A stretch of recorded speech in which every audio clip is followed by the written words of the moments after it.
Hello à tous, j'espère que vous allez bien. Je suis tellement ravie de vous retrouver, ça fait longtemps que j'ai pas tourné. Il y a eu une petite pause au mois d'août, je me répète peut-être pour celles qui ont vu les autres vidéos, mais je tenais à vous informer pour ceux qui ne me suivent pas sur Instagram. Sinon, par contre, n'hésitez pas à venir me suivre sur Instagram où je partage beaucoup plus de choses et où j'informe des petits couacs ou bugs qui arrivent parfois. Et du coup, let's go. Aujourd'hui, on est sur une vidéo un peu différente de d'habitude. On parle pas organisation, on va plutôt parler confort de vie, on va plutôt parler différence entre la ville et la campagne. Après avoir vécu en ville depuis ma naissance et donc maintenant depuis presque 5 ans à la campagne, j'ai quand même remarqué des différences et je me suis dit pourquoi pas vous les partager parce que si tu es en ville, que tu as envie de partir à la campagne, peut-être que ça t'aidera, que si tu es à la campagne, que tu as envie de partir en ville, ça t'aidera peut-être aussi. Enfin bref, let's go, je vous donne ces 5 différences entre la ville et la campagne selon moi. En toute première différence, on va retrouver les coupures d'électricité beaucoup plus fréquentes à la campagne. Alors oui, en fait, moi je ne m'attendais pas à ça. Alors j'ai demandé la confirmation à 2-3 personnes et on m'a confirmé que oui, ça arrivait quand même assez souvent. En ville, j'ai dû connaître 1-2 coupures d'électricité par an, peut-être. Ici, autant vous dire que je les compte plus. En fait, c'est des petites coupures, parfois sûrement pour l'économie d'énergie, mais parfois c'est des coupures qui vont rester 10 minutes, 5 minutes. On ne sait pas en fait combien de temps ça arrive, mais ça se coupe et ça revient en général quelques minutes après. Mais quand on est en plein travail, qu'on a besoin d'internet sur son PC, quand on regarde une série télé le dimanche et que ça coupe, voilà quoi. Pas top. Mais bon, en tout cas, c'est quand même un petit point qui est vachement différent, je trouve, et qui me semble important quand même de vous le partager.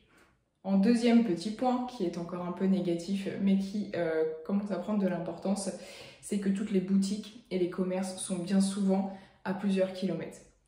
Par exemple, pour faire nos courses, il faut qu'on fasse une vingtaine de kilomètres. Je parle de grands, vous savez, grandes surfaces, vraiment les grandes surfaces, pas les petites, les petits commerces, boutiques pour faire les courses. Je sais pas si vous m'avez suivi. Pareil pour les vêtements, vous n'allez pas souvent dans le petit village où vous êtes, vous n'aurez pas un H&M, un New Yorker, un Jennifer, un Stradivarius, enfin vous n'aurez pas tout ça. Donc voilà, c'est un petit inconvénient. Après, on s'y habitue finalement. Personnellement, ça me dérange pas tant que ça. Maintenant pour les courses, c'est un peu agaçant. Effectivement, si on veut acheter une réserve de glace, c'est un peu compliqué de faire 20 minutes de route sous 30 degrés et d'être sûr qu'elle soit ok, même avec des glacières et tout ça. Enfin, voilà, c'est une petite différence qui est quand même un petit peu embêtante, mais ça passe. Troisième différence, la campagne est bien sûr plus tranquille, plus calme que la ville. Bien sûr, tout ce que je vous dis dans cette vidéo n'est que mon point de vue, mon avis personnel, bien sûr, sur ça, malgré que je l'ai remarqué quand même auprès de certaines personnes. Mais je trouve quand même que la campagne est plus calme. Enfin, je peux ouvrir ma fenêtre, pardon.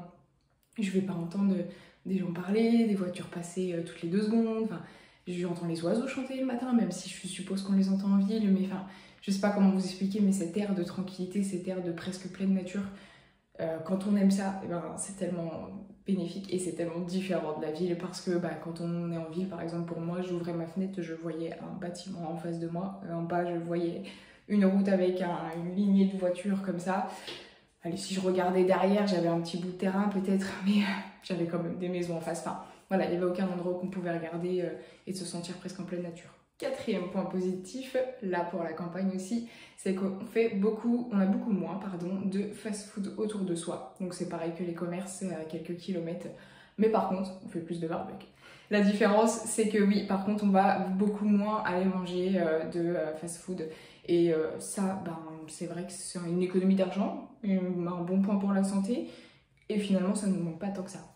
Alors, sauf le problème quand on a un fast-food artisanal plus ou moins, je sais pas si c'est comme ça que ça se dit, mais voilà, et qui s'implante localement et qui fait des burgers juste énormes et tellement bons que là c'est compliqué de résister, mais on y arrive quand même.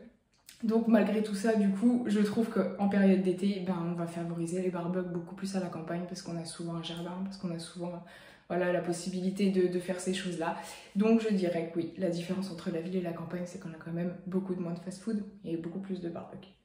Mais arrête de faire du bruit, je suis en train de filmer. Beau de Dieu, bordel.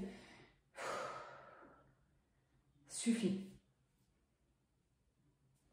Cinquième différence, et là qui est un peu négative pour la campagne, simplement que les côtés administratifs et spécialistes pour médecins, etc., va être aussi à plusieurs kilomètres et souvent un peu plus loin que les commerces et les boutiques. Si là par exemple on se retrouve un peu comme nous, il y a Angers, il y a Nantes, vous voyez, bah, si on veut un spécialiste, je sais pas moi, du cerveau par exemple, oui, il est conseillé d'aller dans un hôpital qui est quand même un peu plus grand et pas le petit. De toute façon, à mon avis, dans le petit village où on est, en général, c'est où on n'a pas d'hôpital. Parfois, il n'y a pas de cabinet médical, ça arrive. Nous, on a la chance d'en avoir un. Maintenant, voilà, il est quand même conseillé que même pour, par exemple, le contrôle des yeux, je suis toujours obligée d'aller à une trentaine de kilomètres. Mais ça, c'est les risques. Et côté administratif, c'est pareil. Pour faire une carte d'identité, pour aller... les impôts, vous savez, ces choses-là, souvent, c'est à plusieurs kilomètres. Vous n'aurez pas quelque chose qui est implanté dans le petit village où vous êtes ou dans la ville qui est campagne, on va dire. Bien souvent, il n'y a pas. Bon, il y a quand même des différences, pas toujours top parce que voilà, quand on veut fixer un rendez-vous ophtalmologique et qu'on doit y aller à 30 minutes et que par exemple on vous met dans les gouttes dans les yeux et qu'on vous dit bah madame, vous pouvez pas conduire pendant 2 heures. Mais je fais quoi moi?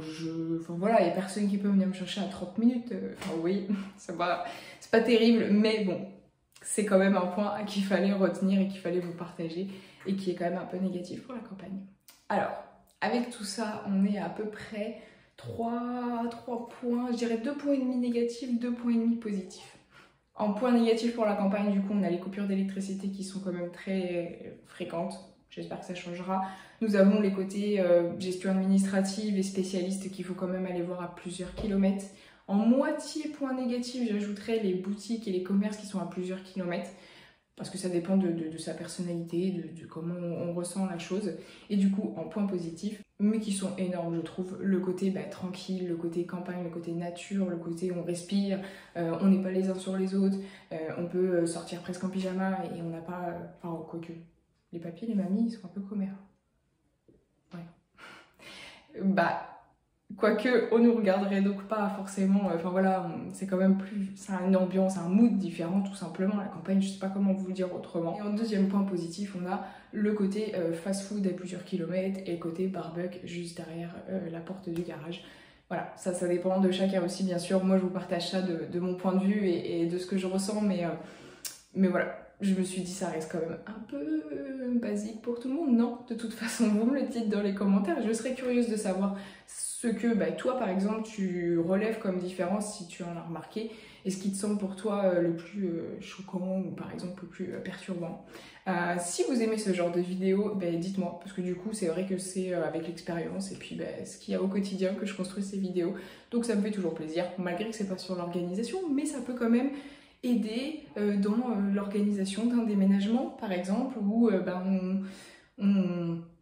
on se prépare à ce qui nous attend à la campagne ou ce qui nous attend à la ville. Voilà, moi je dis que ça aide quand même un petit peu. Et si c'est même 15%, comme si c'est même qu'une personne que je aide derrière cette vidéo, je suis contente. Bon allez, je vous fais d'énormes bisous. En tout cas, ce que je... Ah non, j'ai oublié d'ajouter. À côté de tout ça, je ne changerai pas, je resterai à la campagne. C'est vrai qu'il y a des points...